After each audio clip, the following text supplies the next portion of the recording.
Oke, kita akan lanjut. Kita punya pelajaran The Everlasting Covenant of Grace. Ini adalah bagian ketiga daripada pelajaran kita. Kita mulai dengan kutipan Roh Nubuat. Dikatakan di sini bahwa The Covenant of Grace ini pertama dibuat dengan manusia di Taman Eden. Dan setelah jatuh, ada janji ilahi diberikan kepada Adam dan Hawa, di mana benih daripada wanita ini akan meremuk kepala daripada ular. Ini adalah dia punya janji, ya. Inilah janjinya. Kita tahu bahwa waktu Adam dan Hawa berdosa, dominion yang diberikan kepada Adam sekarang diambil alih oleh setan, sehingga setan menjadi kepala daripada dunia ini atau raja. Jadi janji Covenant of Grace ini, dengan kuasa grace ini, dominannya akan dikembalikan kepada Adam, sehingga bumi ini akan dikembalikan kepada Adam dan keturunannya. Dan ini akan terjadi dengan ada janji ilahi, bukan janji manusia, ya. Dengan janji ilahi lah ini akan berhasil. Untuk semua manusia, covenant ini offer pengampunan dosa, dan bukan hanya dijanjikan pengampunan dosa, tetapi dijanjikan juga kuasa yang menyanggupkan mereka untuk setelah dosanya diampuni, tidak perlu melanggar, tetapi melalui iman dalam Kristus. Kita tahu grace itu diperoleh melalui iman. Dan janji ini pun menjanjikan kehidupan kekal seandainya atau dengan catatan mereka setia kepada hukum Tuhan.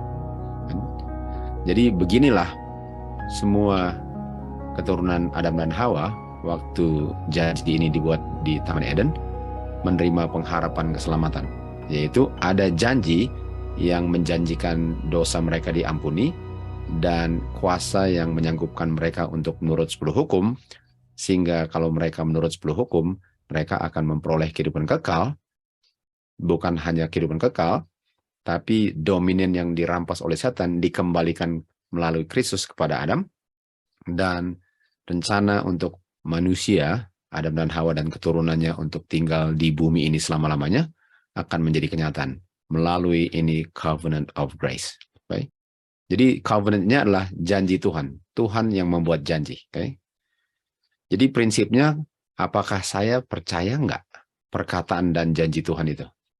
Apakah saya percaya apa yang Tuhan janjikan kepada saya?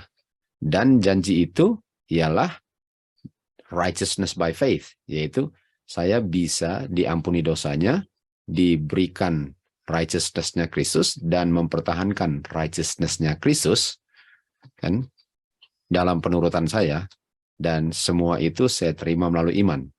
Saya percaya nggak bahwa saya bisa memperolehnya? Kan? Dan ini pun dijanjikan untuk manusia bisa menurut melalui iman akan semua hukum Tuhan. Okay? Jadi ini diberikannya setelah mereka jatuh dalam dosa.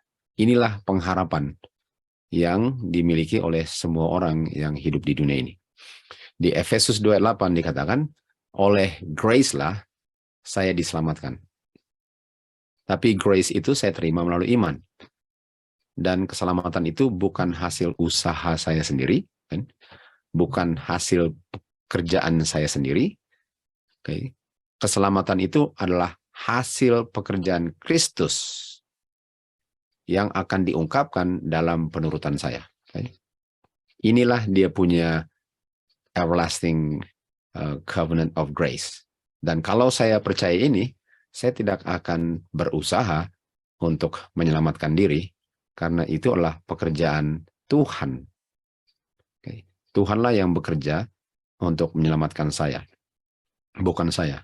Saya punya bagian ialah melakukan apa yang saya perlu lakukan untuk menunjukkan bahwa saya tertarik dengan perjanjian ini dan menerima semua yang saya butuhkan untuk mengungkapkan penurutan itu dalam kehidupan saya. Okay. Di Efesus 2 mulai ayat 11 dikatakan, dulu kita adalah orang kafir di dalam daging. Artinya dulu kita di luar Kristus, dulu. Tetapi, dan dulu kita tanpa Kristus, kita adalah orang asing daripada Israel. Kita tahu Israel adalah Israel rohani kan. Dan kita dulu orang asing dari perjanjian covenant promise ini. Kita di luar daripada pagar covenant perjanjian Tuhan ini. Dan oleh sebab itu kita nggak ada pengharapan. Yang membuat kita nggak ada pengharapan ialah kita selalu mau melakukan apa yang Tuhan kehendaki dengan usaha kita sendiri. Sementara itu adalah hasil pekerjaan Tuhan yang saya ungkapkan hasilnya dalam kehidupan saya. Sehingga saya tidak ada pengharapan, selalu gagal. Sama dengan di Roma 7 ayat 15. Ayat 13, tetapi sekarang di dalam Yesus Kristus, yang mana dulu saya jauh, sudah dibuat menjadi dekat. Artinya dosanya sudah disingkirkan. Sekarang di dalam Yesus Kristus, saya dibuat menjadi dekat melalui darah Kristus. Kita tahu, kita sudah belajar tentang darah. Dan darah itulah gospel kan. Darah itu gospel dalam pelajaran pertama kalau nggak salah. Jadi dulu kita di luar pengharapan, dan melalui perjanjian grace ini, saya bisa menjadi dekat dengan Kristus. Jadi Musa di Sinai, dia sudah terima covenant ini, sementara orang-orang Israel yang waktu mendengar 10 hukum menjauh, mundur dan menjauh, mereka di luar covenant ini. Sehingga mereka tanpa Kristus, orang asing tanpa pengharapan, dan mereka walaupun keturunan Abraham secara lahiriah, mereka bukan orang Israel rohani kan. Melalui darah Kristus lah ini bisa terjadi. Kita lihat di Keluaran 19 bahwa Tuhan bilang kepada Musa, bilang kepada the house of Jacob dan anak-anak Israel dan umat Israel ini, kamu telah melihat apa yang aku telah lakukan kepada orang-orang Mesir. Jadi yang Tuhan bilang adalah, sayalah yang bawa kamu keluar, sayalah yang dengan kuasa saya membawa kamu keluar, dan apa yang kamu lihat terhadap orang Mesir itu kuasa saya. Jadi sebelum diberikan cuplikan daripada dia punya covenant, Tuhan bilang, saya yang bawa kamu keluar dari Mesir, saya yang bawa kamu keluar dari perbudakan Mesir. Sayalah yang bawa kamu ke padang belantara ini dengan kuasa saya. Dan berdasarkan saya yang lakukan semua itu, Tuhan bilang, sekarang kalau kamu menurut suaraku dan memelihara covenantku, kan? Jadi sudah bisa lihat ya, saya, kalau kamu. Okay? Artinya kamu nggak bisa bikin apa-apa karena semua yang terjadi saya yang buat.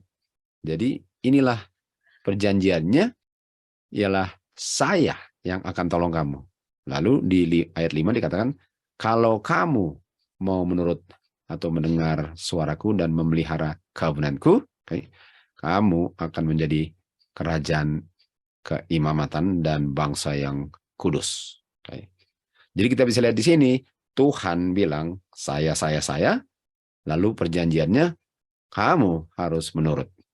Artinya kalau saya mengerti itu, saya bilang, saya nggak bisa menurut, kecuali Tuhan yang bekerja untuk mengungkapkan penurutanmu dalam kehidupan saya kan. Itu jawaban orang yang mengerti, itu jawaban Musa.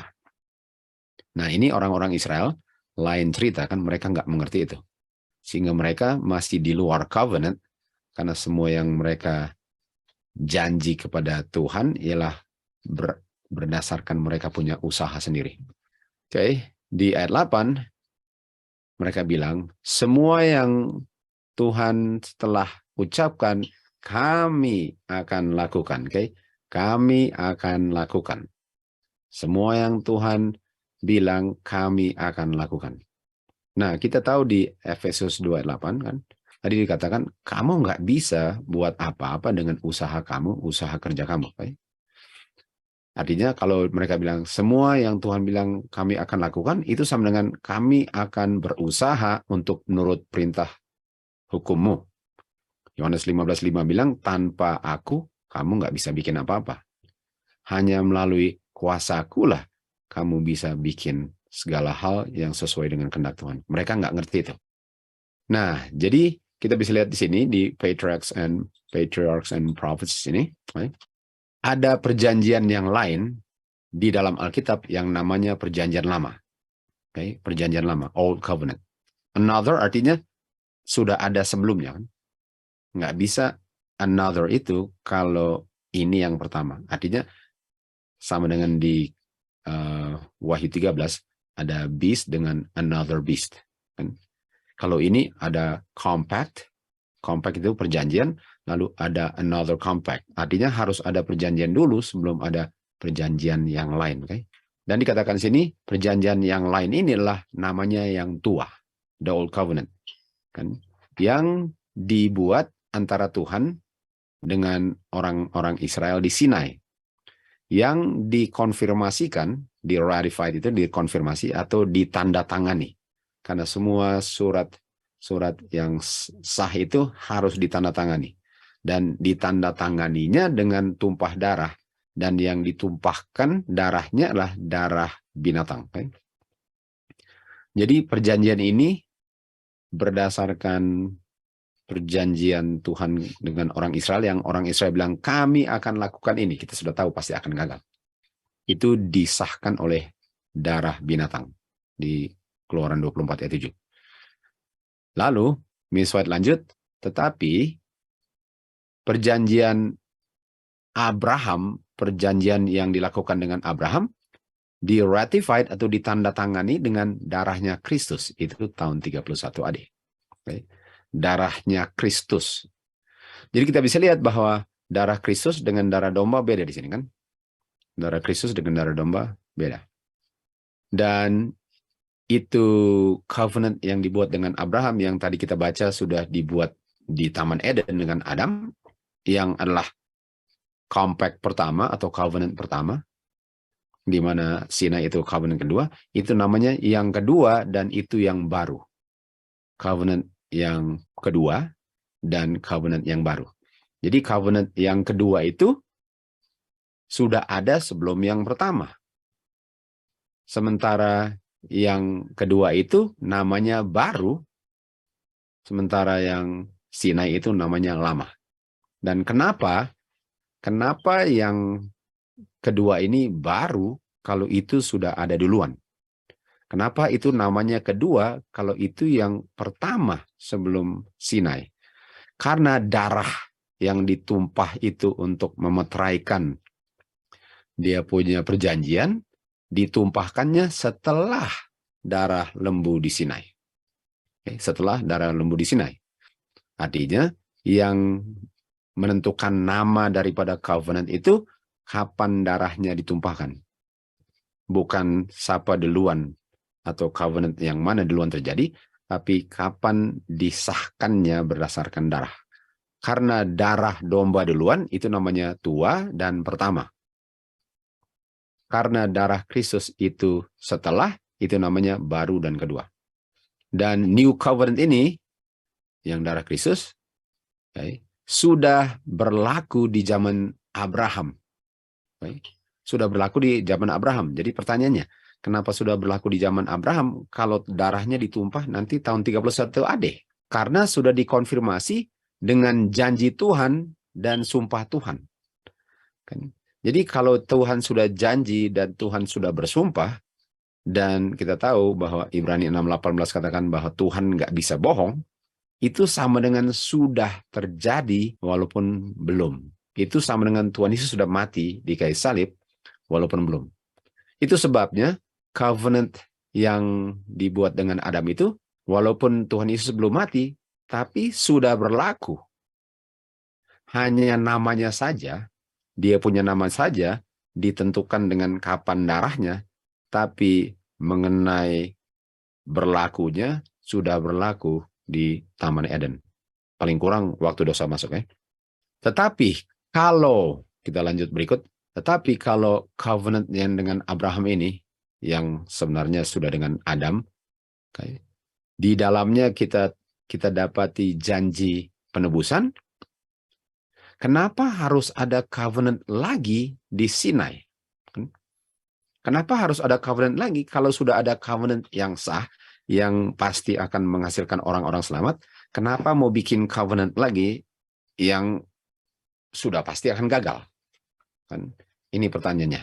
Jadi dalam mereka punya perbudakan, orang-orang Israel ini sudah hilang pengetahuan tentang Tuhan dan sudah tidak mengerti prinsip-prinsip covenant Abraham yang sudah diberikan kepada Adam.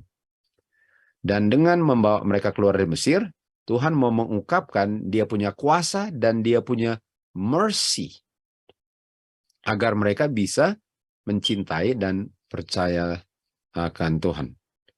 Jadi karena mereka sudah lupa tentang ini new covenant, second covenant yang mulainya di Adam dan diteruskan ke Abraham, kan? Karena mereka sudah lupa prinsipnya, Tuhan bikin covenant lagi di Sinai, okay? Untuk mengungkapkan dia punya covenant yang dibuat dengan Adam dan Abraham, atau dia punya second atau new covenant. Jadi melalui old covenant ini, Tuhan punya tujuan ialah untuk mereka bisa lihat betapa mereka butuhkan covenant yang kedua atau yang baru ini. Dia bawa mereka ke Lautan Merah, di mana mereka dikejar orang-orang Mesir, dan mereka luput di mana nampaknya mustahil untuk luput, agar mereka bisa sadar akan mereka punya helplessness. Artinya waktu mereka dibawa keluar dari Mesir dan sudah dikepung oleh laut, gunung, dan Firaun, mereka rasa helpless sekali, sama sekali nggak bisa menolong diri sendiri. Dan karena mereka nggak bisa menolong diri sendiri, bukankah di situ kita lari ke Tuhan? Jadi setiap kali saya sadar bahwa saya nggak bisa bikin apa-apa, karena memang saya nggak bisa bikin apa-apa, persoalannya sebelumnya saya nggak sadar aja bahwa saya nggak bisa bikin apa-apa, Tuhan izinkan saya untuk berada dalam kondisi di mana saya akan menyadari akan hal itu, sehingga saya akan cari kepada Tuhan. Sama dengan diberikan covenant di Sinai, untuk bisa lihat bahwa kita nggak bisa menurut hukum Tuhan, buktinya kita bikin golden calf. Barulah mereka akan menghargai dia punya covenant yang dibuat mulai dengan Adam dan seterusnya. Jadi itulah sebabnya kenapa diberikan covenant di Sinai. Bukan berarti bahwa itu perlu untuk diberikan, karena sudah ada yang Abraham punya kan, tapi untuk menyadarkan mereka akan kebutuhan mereka untuk bergantung kepada Abrahamic covenant ini. Dan waktu mereka membutuhkan pertolongan di Lautan Merah, Tuhan datang dan meluputkan mereka. Artinya, kalau saya mau berusaha untuk menghasilkan hasil daripada janji yang dibuat Tuhan kepada saya nggak akan pernah bisa. Sama dengan waktu Abraham mau memenuhi janji Tuhan melalui Hagar, dia nggak bisa. Sangat gagal. Dan disitulah dia bisa lihat, oh memang harus percaya Tuhan. Karena kalau nggak percaya Tuhan, nggak akan pernah terjadi. Artinya di Sinai, pas mereka lihat mereka nggak bisa, mereka bisa menghargai covenant grace ini yang sudah ada. Sudah diungkapkan kepada Adam dan Abraham dan seterusnya. Jadi dengan demikian mereka akan dipenuhi dengan kasih mereka dan syukur mereka kepada Tuhan dengan keyakinan akan kuasanya untuk menolong mereka. Tetapi ada kebenaran yang lain yang perlu diimpress di pikiran mereka. Mereka sekarang hidup di tengah orang-orang yang menyembah berhala dan korupsi dunia. Dan mereka tidak mengerti konsep kekudusan Bapa. Mereka nggak ngerti itu. Karena mereka sudah lama sekali tinggal di perbudakan Mesir sehingga mereka sudah lupa akan kekudusan Bapa. Dan mereka pun tidak sadar akan betapa kejinya dosa yang memenuhi hati mereka. Dan mereka pun tidak menyadari bahwa bukan main mereka punya tenaga sendiri, kekuatan mereka sendiri sangat tidak bisa untuk menurut hukum Tuhan. Sehingga mereka butuhkan juru selamat. Ini semua harus diajarkan kepada mereka melalui Tuhan membuat covenant di Sinai ini yang pasti mereka akan gagal, lalu mereka sadar bahwa bukan main mereka butuhkan pertolongan dari Tuhan itu. Tuhan bawa mereka ke Sinai dan mengungkapkan kemuliaannya. Karakternya kan, dia berikan hukumnya kepada mereka. Dan janji berkat kalau mereka menurut. Keluaran 19 ayat 5 dan 6. Tetapi umat Tuhan ini tidak sadar akan penuhnya dosa daripada hati mereka, dan tanpa Kristus mustahil untuk memelihara hukum Tuhan. Dan oleh sebab itu mereka siap untuk membuat perjanjian dengan Tuhan. Semua yang Tuhan ucapkan kita akan lakukan. Kan? Mereka rasa bahwa mereka bisa menghasilkan mereka punya righteousness sendiri tanpa Tuhan. Dan mereka bilang semua yang Tuhan telah bilang kita akan lakukan. Mereka sudah menyaksikan 10 hukum dikumandangkan dalam kedahsyatan di Keluaran 20. Dan gemetar mereka di hadapan gunung. Namun, beberapa minggu kemudian, mereka melanggar covenant yang mereka buat dengan Tuhan waktu mereka sembah itu lembu emas. Jadi mereka bisa lihat bahwa benar-benar kita punya janji itu sia-sia. Kita mau usaha, mau menurut, malahan sembah patung emas yang kita ukir sendiri melalui Harun. Jadi dengan mereka sadar, mudah-mudahan tujuannya ialah untuk mereka sadar. Sadar atau enggak, itu cerita lain ya. Tujuannya ini untuk membuat mereka sadar. Dengan mereka sadar, betapa seandainya mereka sadar bahwa mereka enggak bisa menolong diri sendiri dan memenuhi janji dengan usaha mereka sendiri, bukankah mereka akan menghargai sekali covenant selain mereka punya covenant dengan Tuhan kan? Karena mereka punya covenant, mereka telah langgar. Jadi mereka mau sekali untuk menurut hukum Tuhan. Berdasarkan semua yang Tuhan bilang kita akan lakukan. Tapi mereka nggak sadar bahwa mereka nggak bisa. Kan? Dan melihat mereka punya hidup yang penuh dengan dosa dan betapa mereka membutuhkan pengampunan dosa setelah kegagalan covenant ini, mereka dibawa di dalam satu kondisi di mana sekarang mereka membutuhkan juru selamat yang bisa menyelamatkan mereka dari kondisi mereka. Dan juru selamat ini diungkapkan dalam Abrahamic Covenant ini. Atau dia punya New atau Second Covenant kan. Yang mana juru selamat ini sudah dibayang-bayangi oleh korban-korban bakaran yang mereka perlu lakukan dalam bentuk ceremonial law. Jadi pertanyaannya, apakah covenant yang baru ini yang kedua yang sudah ada di Eden waktu diberikan kepada Adam dan kepada Abraham ini, apakah juru selamat yang dijanjikan untuk menggantikan ketidakmampuan manusia untuk menolong dirinya sudah ada dalam bentuk ceremonial law? Sudah ada. Sekarang dengan iman dan kasih mereka bisa dipersatukan kepada Tuhan sebagai juru selamat mereka dari perbudakan dosa.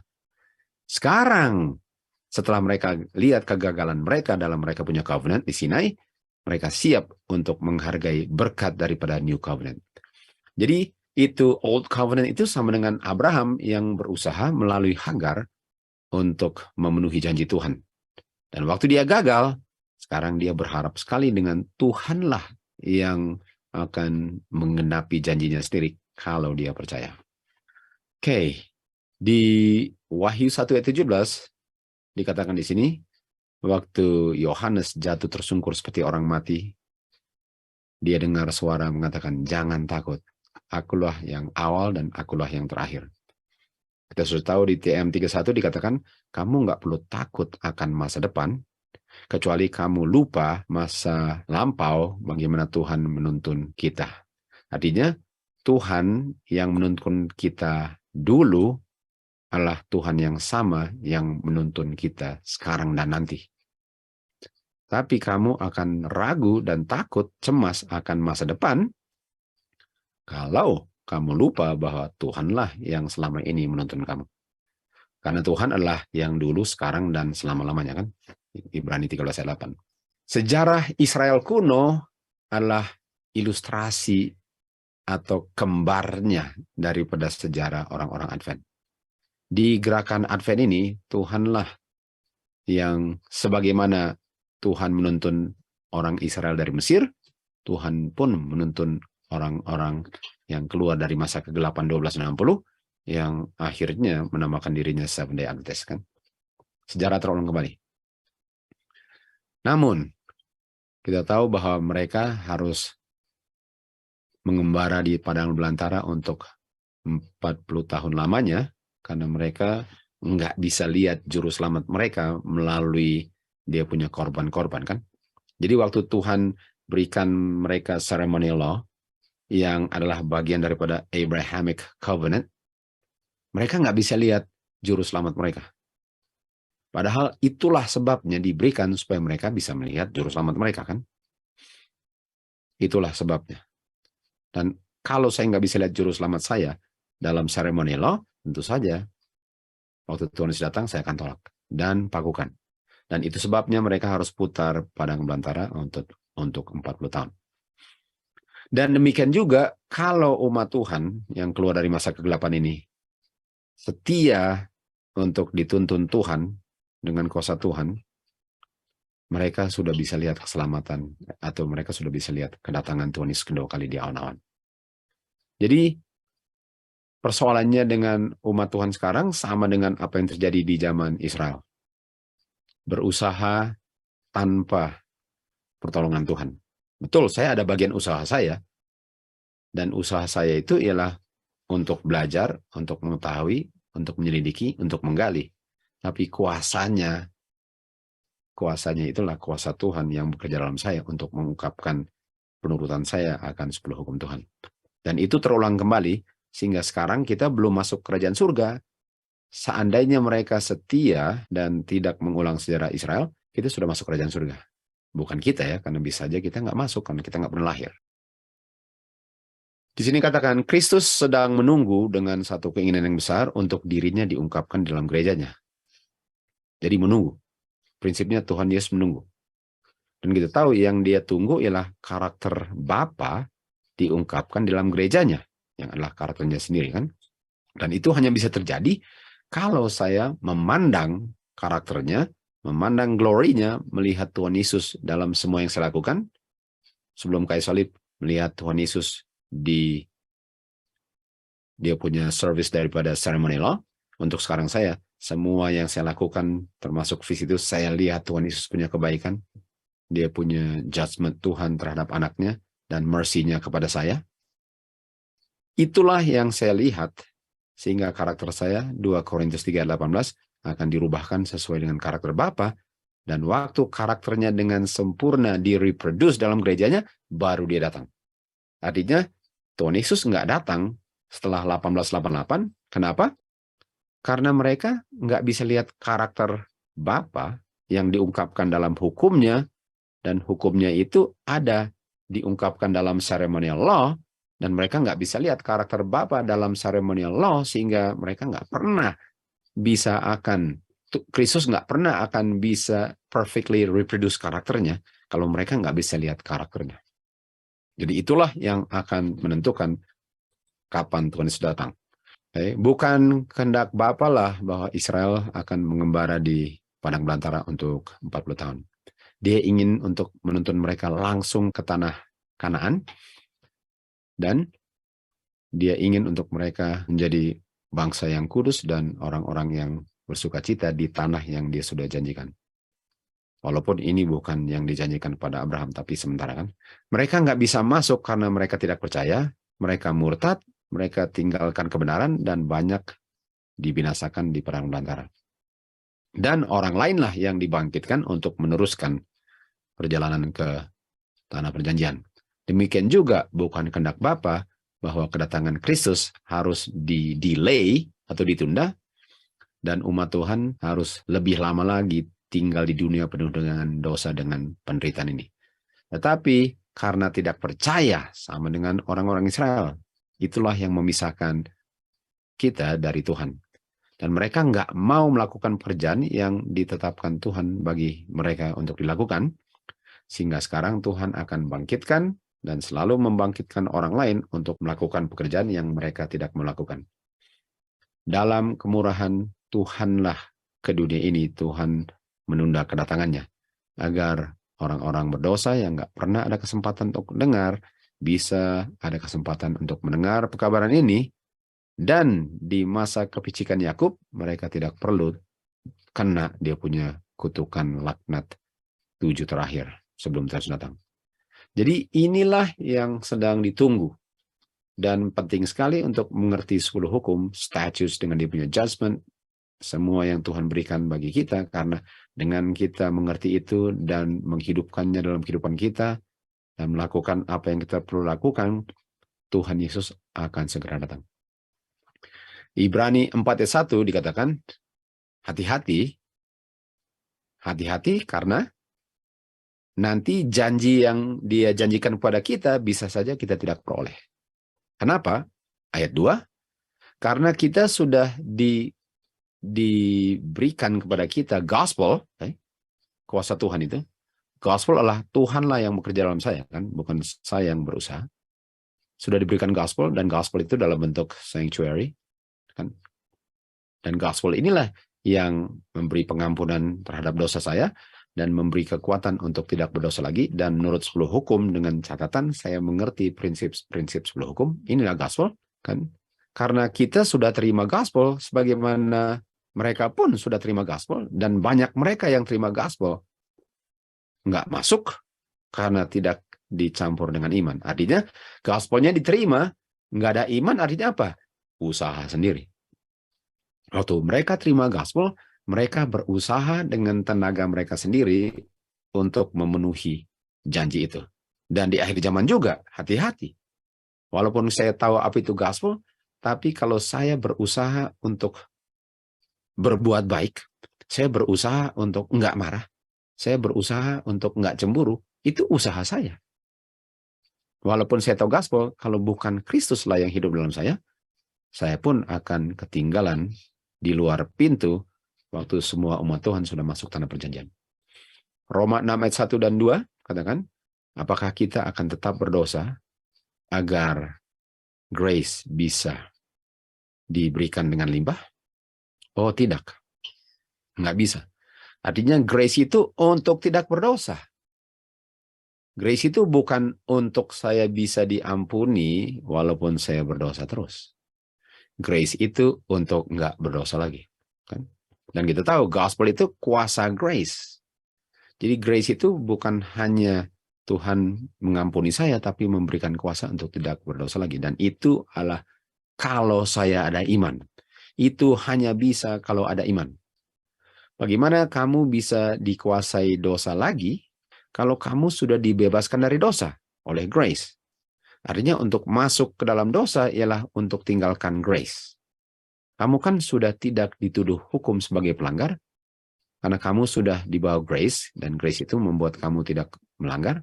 Kenapa mau masuk ke dalam dosa lagi? Dan untuk masuk dalam dosa ialah untuk tidak beriman. Keselamatan manusia ialah percaya Tuhan yang bekerja. Sama sekali bukan bagian saya. Oke, itu dia punya janji ya. Dia punya janji covenant ialah saya percaya nggak bahwa Tuhan bisa memenuhi janjinya, dan bagian saya adalah percaya, dan semua yang diperintahkan saya lakukan saja. Karena waktu saya lakukan, itu Tuhan, roh Tuhan bekerja dalam saya. Bukan usaha saya, tapi pekerjaan Tuhan yang diungkapkan dalam kehidupan saya, dengan rohnya bekerja dalam saya. Oke, kita akan masuk ke 2 dispensasi sekarang. Oke, ada 2 dispensasi. Apa ini 2 dispensasi? Kita lihat di sini, bahwa nomor 1, konklusi, ini Uriah Smith ya, konklusi sangat jelas dia bilang bahwa ada 2 covenant. Nah, kalau 2 covenant, saya setuju kan? Kalian juga setuju? 2 covenant, Old Covenant, New Covenant, First Covenant, Second Covenant. Ada 2 covenant. Dan 2 covenant ini, kita bisa lihat ada 2 grand division, 2 bagian. 2 bagian daripada pekerja yang surga telah kerjakan untuk keselamatan manusia. Jadi ada 2 bagian Ada dua bagian pekerjaan Kristus selamatkan manusia. Artinya Tuhan punya pekerjaan untuk menyelamatkan manusia bisa dibagi dua katanya. Dibagi dua dispensasi. Dua dispensasi. Artinya bagian pertama Tuhan bekerja, cara Tuhan bekerja bagian pertama beda dengan cara kedua. Lalu kita lanjut, dan kepada Tuhan Yesus, mediator daripada New Covenant. Okay? Tuhan Yesus adalah mediator daripada New. Okay? Kita tahu New Covenant. Kita tahu kan tadi New atau the second.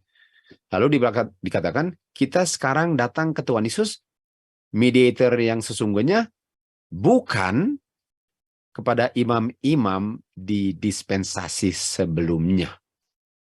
Jadi dia bilang ialah ada dua dispensasi, dan dua dispensasi ini ialah satu diikuti yang lain. Artinya dispensasi pertama imamnya adalah imam-imam dunia.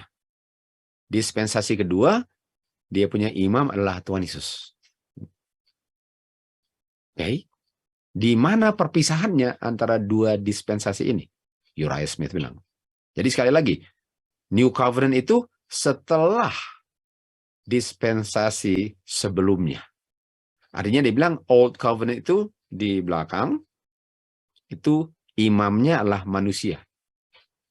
Dan setelah itu New Covenant imamnya Tuhan Yesus. Jadi itulah urutannya. Kita lanjut.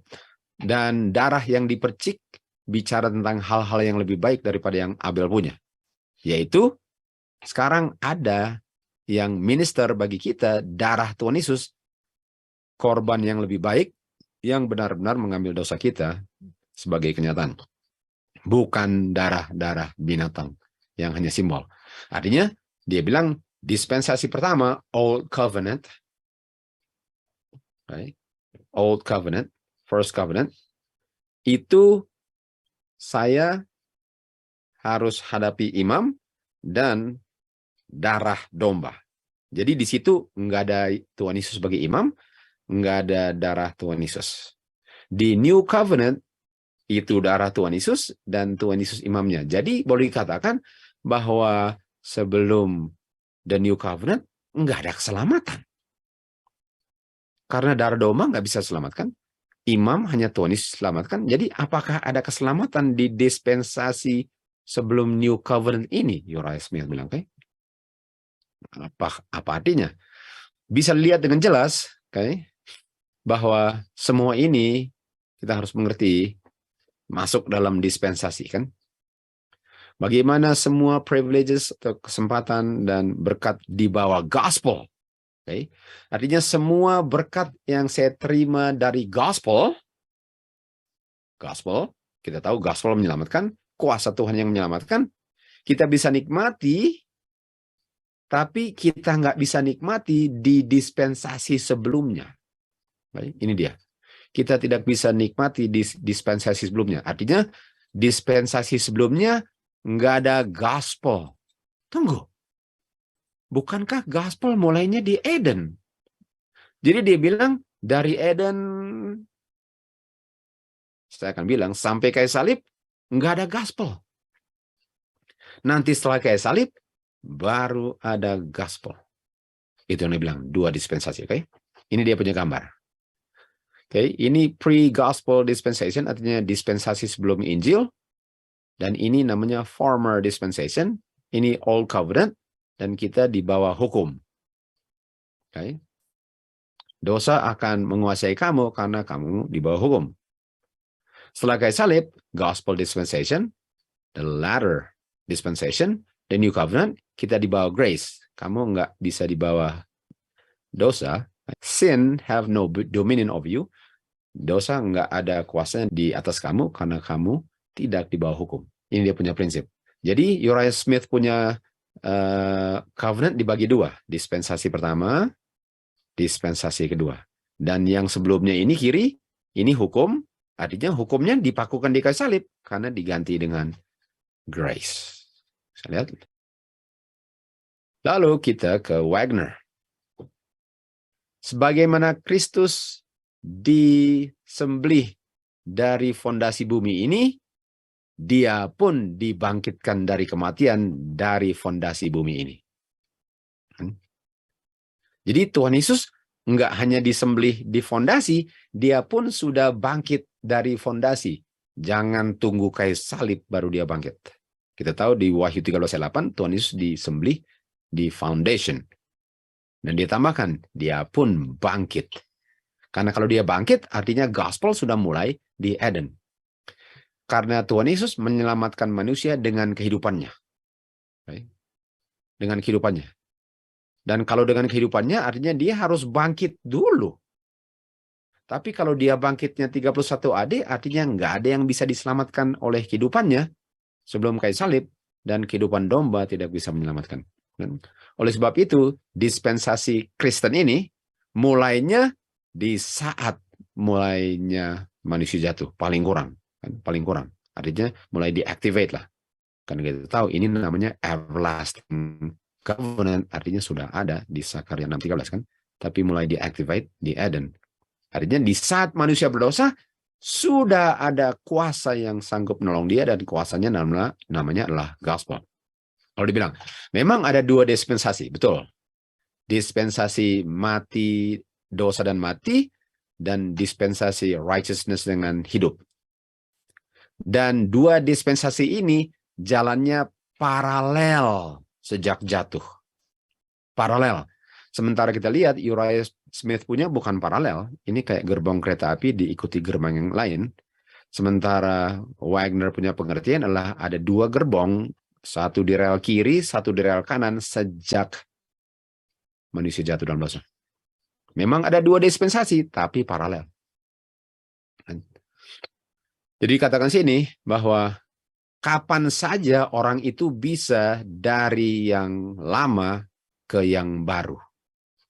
Dan di saat dia pindah dari lama yang baru, semua yang lama sudah digantikan dengan yang baru. Musa berada di dispensasi yang baru. Abraham dalam kehidupannya sebelum kayu salib, di lama lalu ke baru. Yakub sebelum kayu salib, lama ganti ke baru sebelum kayu salib kan. Jadi bagaimana orang bisa bertobat dan diselamatkan kalau dispensasinya seperti itu, seperti dispensasinya daripada Uriah Smith kan. Kenyataan yang sederhana ialah, yang semua harus ingat ialah, nggak ada orang bisa diberkati sekarang untuk melakukan apa yang membuat dia dibawa ke bawah hukuman Tuhan, atau kutukan Tuhan. Artinya, sekali lagi, nggak ada orang bisa diberkati sekarang, kalau dia bikin sesuatu yang membuat dia dikutuk. Tuhan punya kehendak itu selalu sama. Kalau dia bilang ini kutukan, nggak ada selain dosa. Artinya kalau orang dikutuk itu karena dosa. Dan nggak ada yang pernah dikutuk selain untuk dosa. Artinya kapan saja ada dosa, kapan saja bisa diberkati. Jadi nggak bisa untuk sebelum kayu salib itu kutuk semua, lalu setelah itu berkat semua di mana nggak ada yang dikutuk. No, kutuk dan berkat bisa berdampingan, dan saya bisa ganti rel kereta api kapan saja. Bapa tidak pernah berubah, standar benar dan salah selalu sama. Apa saja dibilang sini, apa saja yang membuat orang terkutuk 4.000 tahun lalu akan membuat orang itu terkutuk hari ini. Di dua dispensasinya Uriah Smith nggak bisa. Nggak bisa.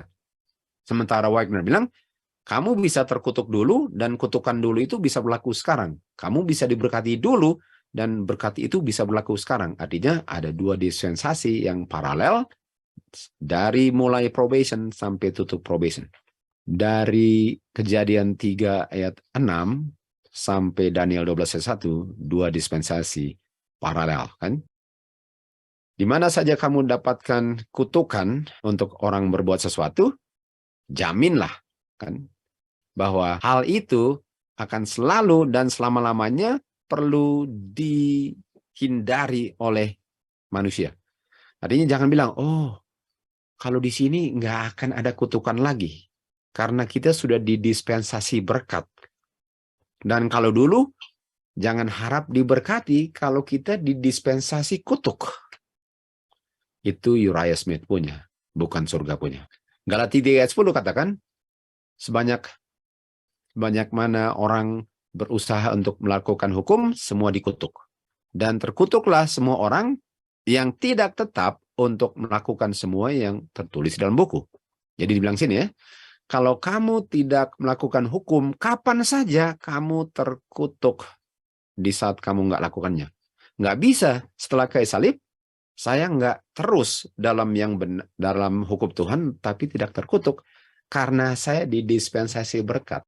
Jadi sudah bisa lihat betapa bedanya ini prinsip covenant ini ya. Jadi kalau mereka nggak bisa lihat gospel dulu, akhirnya dispensasinya menjadi seperti ini. Makanya kita bisa lihat bahwa keselamatan itu kan kita butuhkan apa? Kita butuhkan feast kan untuk selamat. Dan apakah feast ada sebelum kayu salib? Ada. Apakah harus ada setelah kayu salib? Ada. Karena itu soal kehidupan kan? Itu soal kehidupan. Jadi nggak bisa bilang dulu itu hanya berlaku sampai kayu salib dan semua yang dilakukan dulu nggak berlaku lagi. Makanya mereka bilang kita nggak perlu bikin feast lagi. Itu kan dulu. Kalau mau selamat itu harus bikin feast dulu. Sekarang kalau mau selamat nggak perlu bikin feast karena kita sudah masuk dispensasi yang baru, the new covenant.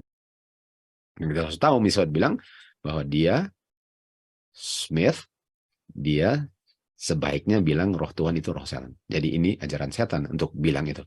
Untuk bilang bahwa feast yang dilakukan dulu itu memang berlaku dulu. Tapi kita kan sudah di dispensasi baru. Ini kan sudah the new covenant. Kita nggak perlu lakukan semua yang terjadi sebelum kayu salib. Kan? Padahal yang nggak dilakukan adalah bunuh domba. Karena domba sudah dipakukan. Tapi semuanya dibuang. Dunia telah diberikan kepada Kristus. Dipercayakan kepada Kristus. Committed ya. Dan melalui dialah semua berkat dari Bapa diberikan kepada manusia. Tuhan Yesus, lihat ini. Tuhan Yesus, misal tulis, Tuhan Yesus adalah juru selamat sebelum dan setelah dia jadi manusia. Artinya sudah ada gospel dong. Matius 1:21 sudah berlaku sebelum dan setelah kayu salib. Di saat ada dosa, langsung ada juru selamat, gospel. Dia memberikan terang dan kehidupan bagi semua orang. Artinya ini kita bisa lihat, ada orang hilang, Kain dan Abel, dua dispensasi. Sebelum kayu salib, Kain dan Abel. Setelah kayu salib, prinsip Kain dan Abel. Esau dan Yakub. Sebelum kayu salib, prinsipnya setelah kayu salib. Kan? Selalu paralel. Bukan dibagi dua. Kristus katakan di Signs of the Times, saya akan memikul ganjaran pelanggaran Adam.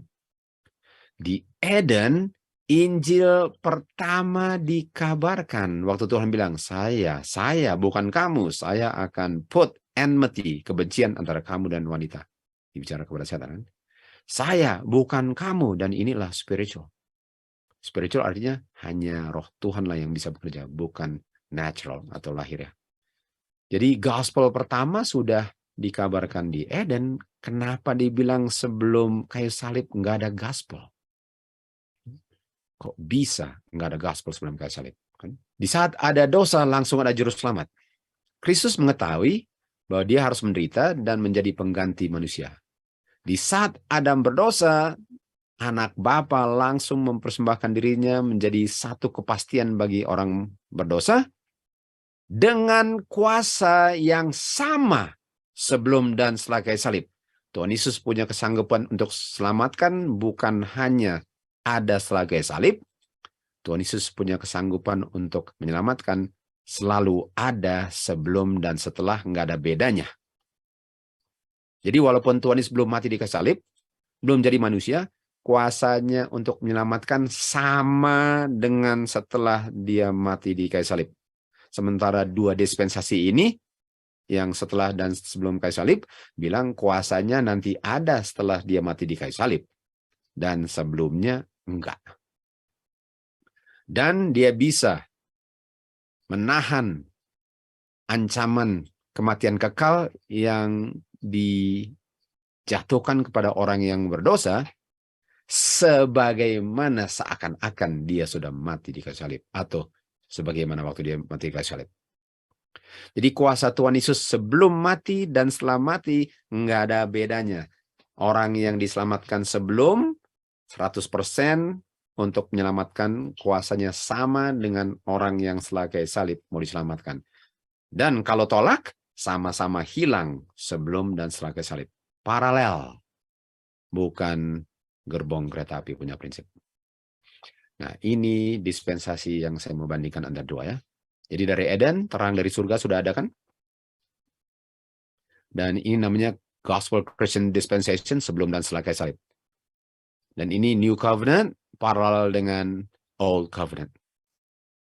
Ini yang benar. Sementara yang Uriah Smith punya, ini kegelapan ini. Ini nggak bisa lihat behind the veil. Ditutup wajahnya kan. Kalau ini nggak ditutup wajahnya. Ini Old Covenant, lalu kayu salib baru New Covenant. Dan kita tahu, di sini ada feast kan? Di sini ada feast. Dan kalau kita ikut dispensasi dua ini, okay, dual dispensation ini berdasarkan Uriah Smith, semua feast, semua di sini nggak akan dibikin di sini lagi. Sementara kalau kita ikut dia punya dispensation paralel ini, semua feast ini jalan terus, nggak ada yang berubah. Yang berakhir hanya kematian. Hanya kematian yang berakhir. Bukan main. Bukan main mengerikannya ya. Oke, Covenant of Grace ini dibuat di Eden. Covenant ini diperbaharui kepada Abraham dalam janji. Oke. Sudah diterima melalui iman dan ratified, dikonfirmasi dengan Kristus. Itu namanya New Covenant. Hukum Tuhanlah dasar daripada covenant ini. Abraham punya covenant disahkan oleh darah Tuhan Yesus, namanya the second atau New Covenant. Kan? Dan itu terjadi second dan new itu karena namanya berdasarkan darah yang mana yang ditumpahkan duluan. Yang tadi kita lihat kan. Sama dengan di Keluaran 24 ayat 7. Dikatakan semua yang Tuhan lakukan, yang Tuhan perintahkan, kita akan lakukan. Lalu Musa ambil darah, ini darah daripada Old First Covenant, lalu dituangkanlah darahnya, dan berdasarkan itulah covenantnya. Itu sebabnya karena darahnya domba dituangkan duluan di Sinai, itu namanya first dengan old. Okay? Tetapi, kalau Abraham punya covenant ini, ada dia punya promise, janji daripada penebusan, kenapa dibutuhkan covenant lain di Sinai kan? Dan kita sudah belajar tadi. Kenapa? Supaya mereka sadar betapa mereka butuhkan covenant yang pertama, karena yang kedua ini berdasarkan mereka punya usaha sendiri.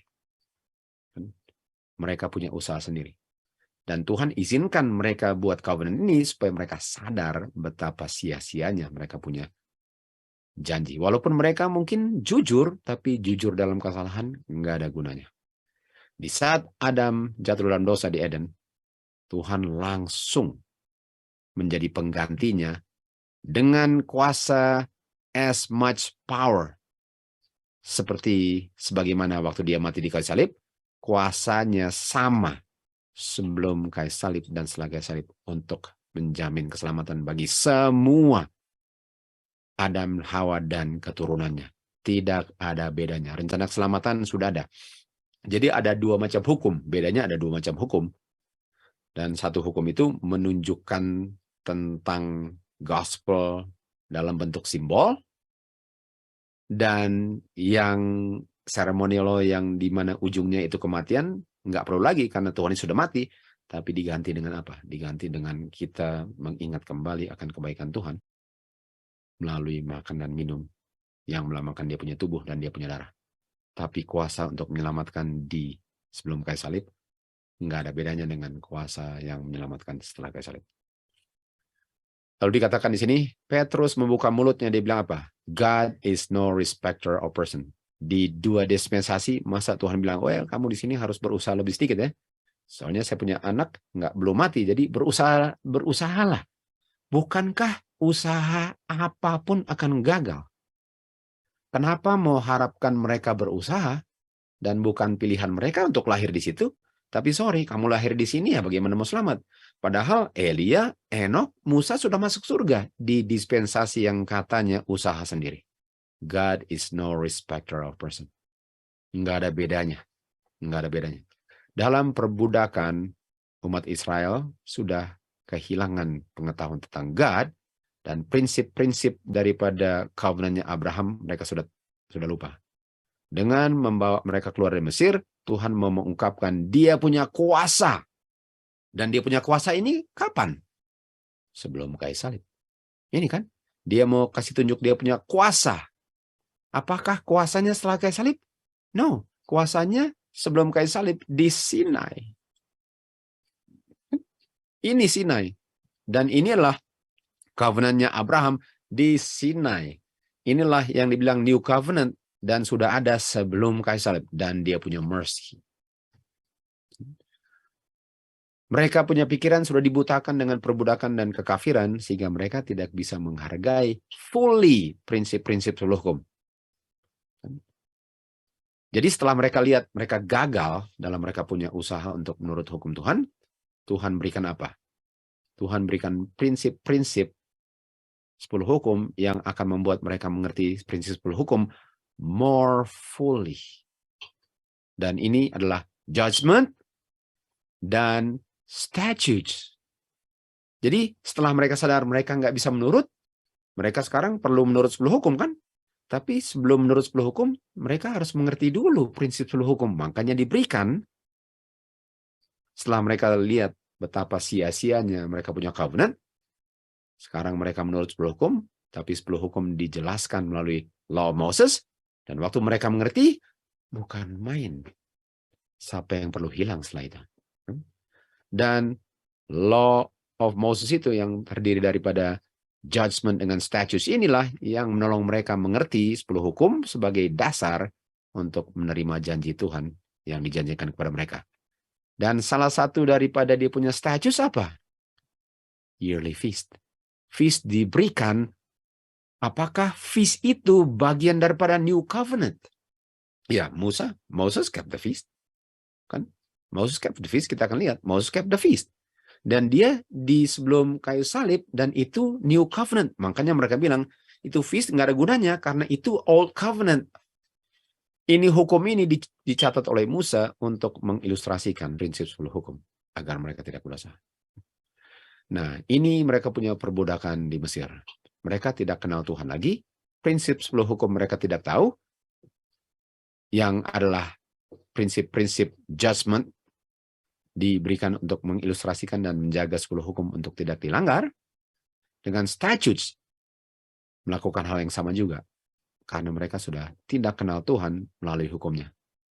Karena mereka sudah kehilangan pengetahuan prinsip daripada New Covenant of Grace, yaitu janji penebusan adalah Tuhan yang bekerja.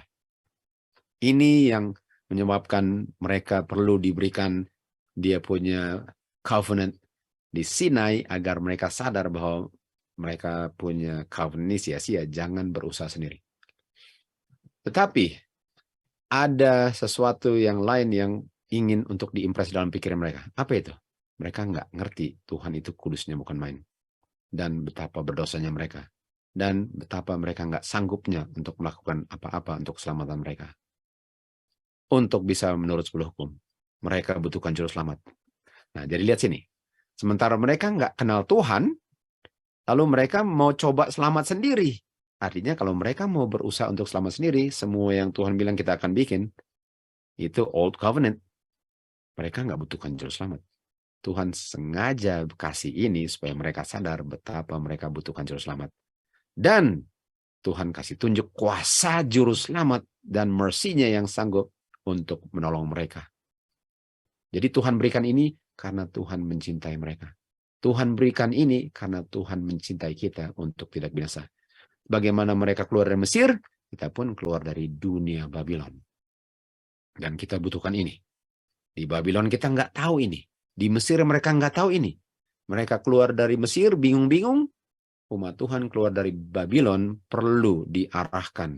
Dan yang diberikan adalah 10 hukum dengan dia punya law of Moses untuk bisa membuat umat Tuhan mengerti agar bisa masuk tanah yang sudah dijanjikan kepada siapa saja yang mau menerima covenant ini.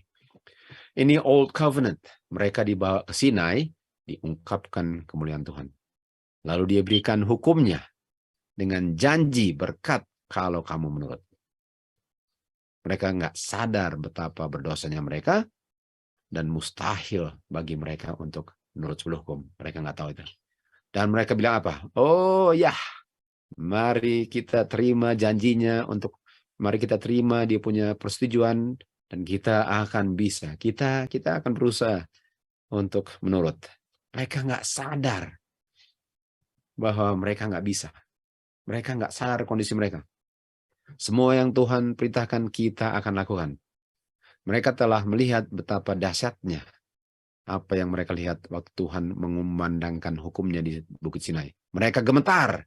Waktu gemetar, mereka nggak sadar bahwa gemetar itu karena mereka penuh dengan dosa.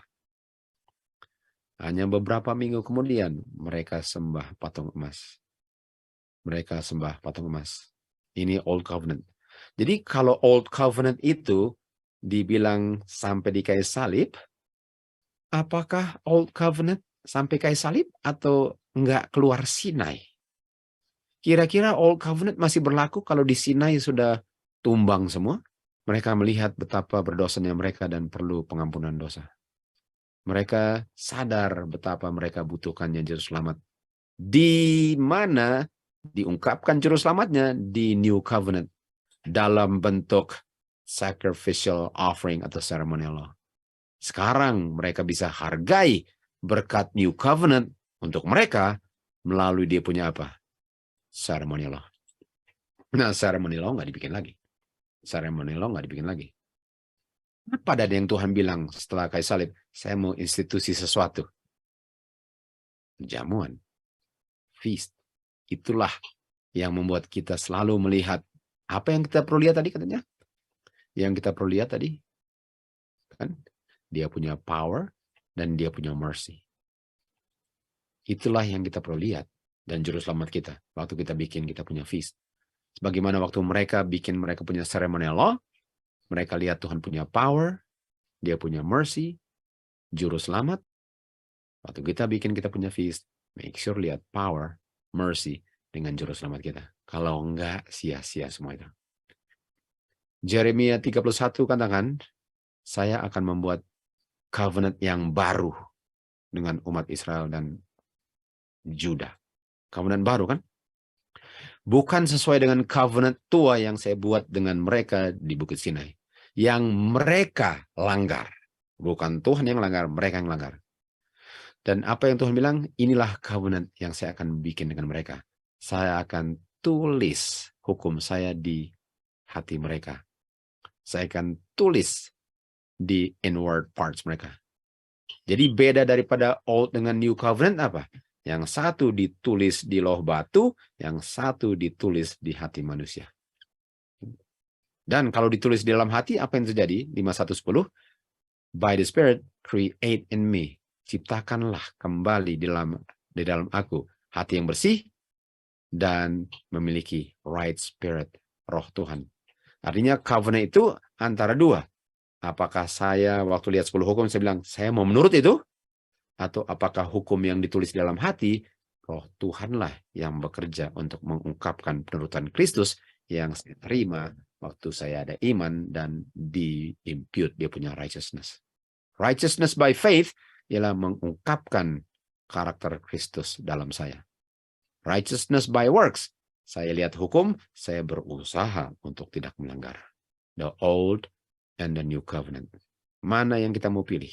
Karena inilah yang akan menentukan kapan, berapa segera Tuhan akan datang. Covenant itu yang new ini di-establish dengan janji yang lebih baik. Di mana orang punya dosa diampuni, diberikan grace, diberikan hati yang baru, dan sekarang dia harmoni, sinkron dengan prinsip-prinsip hukum. Kita tahu prinsip Law Moses. Dan dia bilang, saya akan letakkan hukum saya di dalammu, dan menulis di dalam hati kamu. Saya akan ampuni kamu, dosamu tidak akan diingat lagi Karena mereka nggak akan cetak lagi. Kalau roh Tuhanlah yang berdiam dalam mereka kan. Hukum yang sama itu yang diukir di dua helau batu sekarang ditulis oleh Roh Kudus di dalam saya punya hati.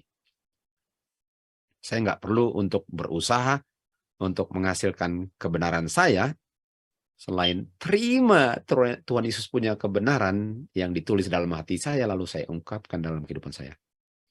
Tuhan Yesus punya penurutan diterima waktu saya menerima righteousness Kristus. Jadi yang Bapak lihat ialah anaknya punya penurutan waktu saya terimanya melalui iman.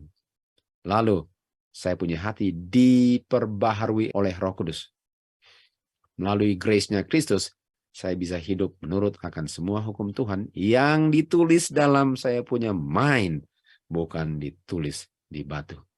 Jadi kalau firman Tuhan masuk, saya izinkan Roh Tuhan masuk dengan iman, itu pengertian semuanya di dalam pikiran saya, bukan hanya saya baca apa yang saya lihat di kertas atau di doa loh batu.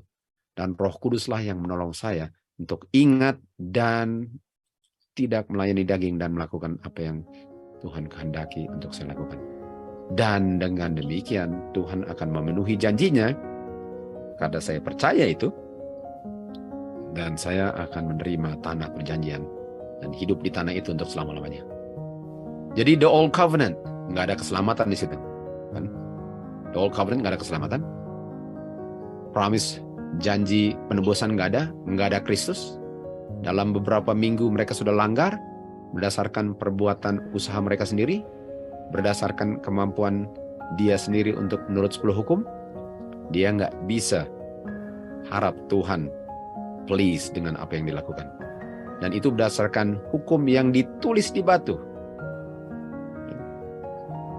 Tulis di batu kan, itu old covenant.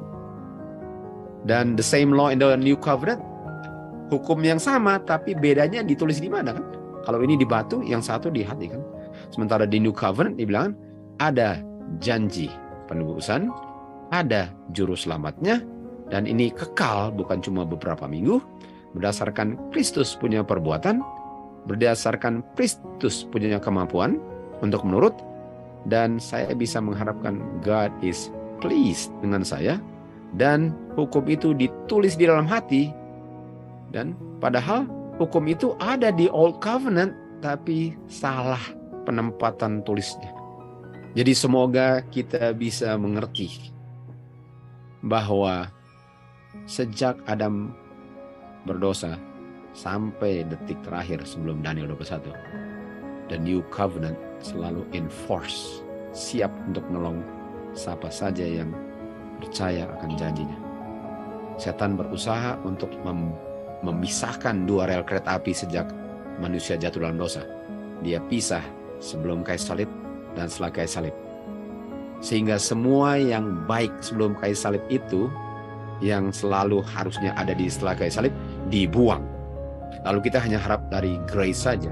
Dan kalau berdosa, kan berdasarkan grace.